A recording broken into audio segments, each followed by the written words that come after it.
Today to talk about God tests our heart. Let me start by reading Proverbs 17, verse 3 says, "The refining pot is for silver, and the furnace for gold, but the Lord tests the hearts." So the refining pot is the crucible that they put in the furnace. Like before they put in the furnace, they put it like a container, is a mold, and then they put the silver in there, and it's used for like to making the silver purified and to refine it. And it says right here, in the furnace for gold is, have you ever seen when they made gold? They make gold, and they have the container, and then they pour the gold, melted gold inside the bars of gold, to make bars of gold. And that's the same way what happens in that. But before that, the dross that rises up, that like the impurities rise up, and they're removed. And it says, "But the Lord tests the hearts." So right here, King Solomon is telling us that God tests our heart. Sometimes we think, oh, I'm good and everything, but God tests the heart. He looks at the heart. We read that in 1 Samuel 16:7, that God looks at the heart, and then we're reading Deuteronomy right there, when he tested the Israelites in the desert. He said, all these 40 years, I fed you and I clothed you, and not even your sandals wore off, because I was testing your heart. So in the same way, every born again Christian who watches right now, God's going to test your faith. We're reading James chapter 1 verse 2 right there, that we're going to be tested with various trials. So you don't know what's going to happen later on in your life, only God does. So it's right here, like he's going to test us through the fire, like through the fire. Job, in Job 23:10, he said, "He knows the way I take, and when he tries me, I will come forth as gold."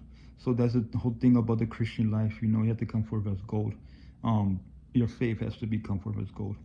Because we read in 2 Corinthians chapter 5, verse 8, it says, "We live by faith, not by sight." And then we read in Romans chapter 10, verse 17, "Faith comes from hearing, hearing the word of God." Like you hear the word of God, that's faith. But he tests our faith, because he wants us to grow up. That's the only way you're going to grow up. You're going to mature in the faith when you go through the fire, of trials and tribulations. I don't know if you lost a loved one. I don't know if you got sickness. But me, myself, I'm going through all that stuff already. So I understand very much now. But I don't know what's going to come next in my life. Only God does. So that's the reason to trust him. Like Joseph in the book of Genesis, with his brothers, he had the dreams, of them. We were bound down to him and everything. And then his fathers and mother said, "We're gonna bow down to you. You think you're gonna do that?" And then his father made a coat many colors. His brothers got jealous of him, didn't like him. Then after that, they told him, "Come follow us," and then they throw him inside the pit, and they lied to his father, Jacob, when they killed a goat, and then they rubbed it with his coat of many colors with his blood, and then they gave it to his father and said that Jacob was dead. But he was sold to the Mennonites, the caravan of Mennonites, and then the Mennonites sold him to Egypt, the Egyptians. And from there, he stayed there for 13 years. He was 17 years old. He was a kid, but during that time, we were right there, like, God, what was it, Joseph? Like 3 times we were right there, and God, what was it, Joseph? Even when he was in prison, God, what was Joseph?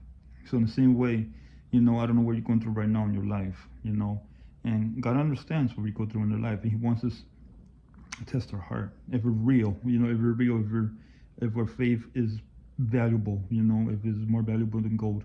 We read that in 1 Peter chapter 1, that God tests our faith. He wants our faith more valuable than gold. So we have to remember that, when every time you go through trials, don't think God has abandoned you. He'll never abandon you. We read in Hebrews 13, God will never leave us or forsake us, and then he tells of Joshua in Joshua chapter 1, he tells him, "Have not commanded you, to not be dismayed and to be afraid. I will go wherever you go, I will be with you." So, and then Jesus tells us, Jesus promises in Matthew 28, "Behold, I will be with you even to the end of the age." So we have to remember that, whenever we're going through in a situation in our lives, doesn't matter what we go through, God will be with us. So I want you to think about that today. God bless you.